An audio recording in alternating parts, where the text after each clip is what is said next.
Assalamualaikum warahmatullahi wabarakatuh. Yang terhormat Ibu Eka Fadila SIPMA selaku dosen pengampu dari mata kuliah Inovasi dan Teknologi Administrasi Ruang 03. Perkenalkan, nama saya Yusrina Yoko Melawati dengan nomor absen 18. Berikut saya akan menjelaskan hasil review materi dari perkuliahan 9 hingga 15 dari mata kuliah Inovasi dan Teknologi Administrasi. Berikut ada topik pembahasannya, yaitu ada 4. Yang pertama ada good governance, yang kedua inovasi sektor publik, yang ketiga kriteria inovasi pelayanan publik, dan yang keempat top inovasi pelayanan publik. Baik, yang pertama ada good governance. Menurut Bank Dunia yang dikutip Solihin pada tahun 2017 menyebutkan bahwa good governance adalah suatu konsep dalam penyelenggaraan manajemen pembangunan yang solid dan bertanggung jawab sejalan dengan demokrasi dan pasar yang efisien, penghindaran salah alokasi investasi yang langka, dan pencegahan korupsi baik secara politik maupun administratif, dengan menjalankan disiplin anggaran serta menciptakan legal framework bagi tumbuhnya aktivitas kewirausahaan. Nah, contohnya itu pada saat era COVID-19 kemarin, banyak sekali dampak-dampaknya terutama sektor ekonomi, apalagi yang ekonominya menengah ke bawah. Maka dari itu, pemerintah dengan cepat dan tanggap harus segera menyelesaikan dampak krisis ekonomi tersebut agar tidak berkelanjutan dengan cara bermusyawarah antar presiden, wakil presiden, dan juga para menteri untuk mencapai mufakat. Setelah itu, hasil musyawarah itu dapat diimplementasikan kepada masyarakat.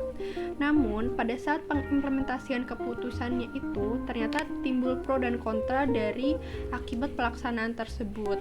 Maka pelaksanaan itu harus tetap dipertanggungjawabkan bersama-sama dan diperbaiki bersama-sama. Kemudian ada prinsip good governance. Menurut United Nations Development Program dalam Sedarmayanti tahun 2009 mengemukakan bahwa prinsip yang harus dianut dan dikembangkan dalam praktek penyelenggaraan kepemerintahan itu meliputi 9 prinsip. Yang pertama ada partisipasi, yang kedua aturan hukum, yang ketiga transparansi, yang keempat daya tanggap, yang kelima berorientasi konsensus, yang keenam berkeadilan, yang tujuh efektivitas dan efisiensi, yang kedelapan akuntabilitas, dan yang terakhir ada bervisi strategis. Kemudian ada permasalahan penerapan good governance di Indonesia. Terdapat 5 permasalahan. Yang pertama itu integrasi pelaku pemerintahan, yaitu memiliki peran yang sangat penting dalam berhasil atau tidaknya good governance yang ingin diterapkan, seperti pencegahan korupsi dan penyimpangan lainnya. Kemudian yang kedua itu ada kondisi politik dalam negeri. Ini maksudnya bahwa good governance itu akan kesulitan apabila di suatu negara kurang demokrasi dalam konsep politiknya. Kemudian yang ketiga itu ada kondisi ekonomi masyarakat. Masalah sosial yang muncul di masyarakat akibat krisis ekonomi, contohnya melonjak harga bahan makanan akibat kesalahan pengambilan ekspor dan impor. Kemudian topik yang kedua ada inovasi sektor publik. Menurut Bulgan dan Alburi pada tahun 2003 menyatakan bahwa inovasi sektor publik merupakan suatu proses yang membawa kebaruan dalam hal proses, produk, pelayanan, dan metode pelayanan publik dengan hasilnya yang berupa efisiensi, efektivitas, ataupun kualitas yang lebih baik daripada sebelumnya. Nah, tujuannya ini itu untuk mengatasi tantangan sosial, seperti mengatasi permasalahan kesenjangan kemiskinan, kesehatan, pendidikan, keamanan publik, lingkungan, dan lain sebagainya. Kemudian, ada jenis inovasi dalam sektor publik. Yang pertama itu inovasi proses. Terdapat inovasi administrasi dan inovasi teknologi. Yang kedua ada inovasi produk atau jasa. Yang ketiga inovasi pemerintahan, dan yang keempat inovasi konseptual. Kemudian topik yang ketiga ada kriteria inovasi pelayanan publik. Sebelumnya saya akan menjelaskan mengenai inovasi pelayanan publik. Inovasi pelayanan publik adalah terobosan jenis pelayanan baik yang merupakan gagasan atau ide original dan modifikasi yang memberikan manfaat bagi masyarakat baik secara langsung maupun tidak langsung. Nah, kriteria dari inovasi pelayanan publik ini ada 5. Yang pertama itu memiliki kebaruan, artinya memodifikasi inovasi yang telah ada. Yang kedua itu efektif, artinya memberikan solusi dan penyelesaian masalah. Yang ketiga itu bermanfaat, artinya menyelesaikan masalah dalam kepentingan dan perhatian publik. Yang keempat dapat ditransfer, ini dicontoh untuk diterapkan oleh pihak penyelenggaraan. Dan yang terakhir yang kelima ini berkelanjutan, artinya jaminan dalam bentuk dukungan program dan anggaran. Dan topik yang terakhir yaitu penghargaan top inovasi pelayanan publik.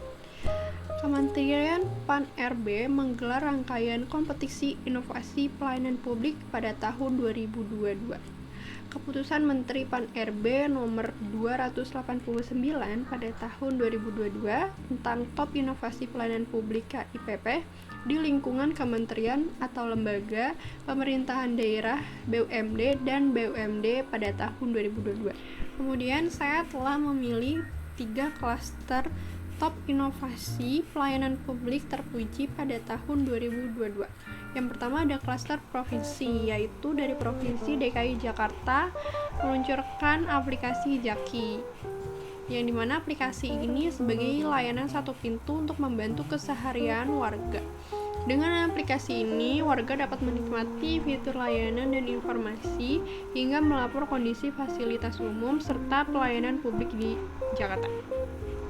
Kemudian yang kedua ada klaster kabupaten dari Kabupaten Sukoharjo bernama GELIS, Gerakan Literasi Sukoharjo, di mana GELIS ini untuk mengundang agenda PBB atau tujuan pembangunan berkelanjutan atau Sustainable Development Goals SDGs tahun 2030.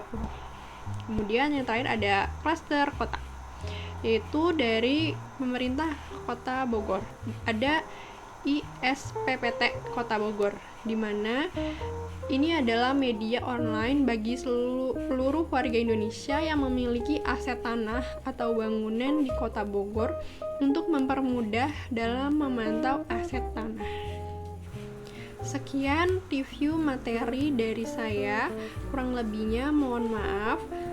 Wabillahi taufiq wal hidayah. Wassalamualaikum warahmatullahi wabarakatuh.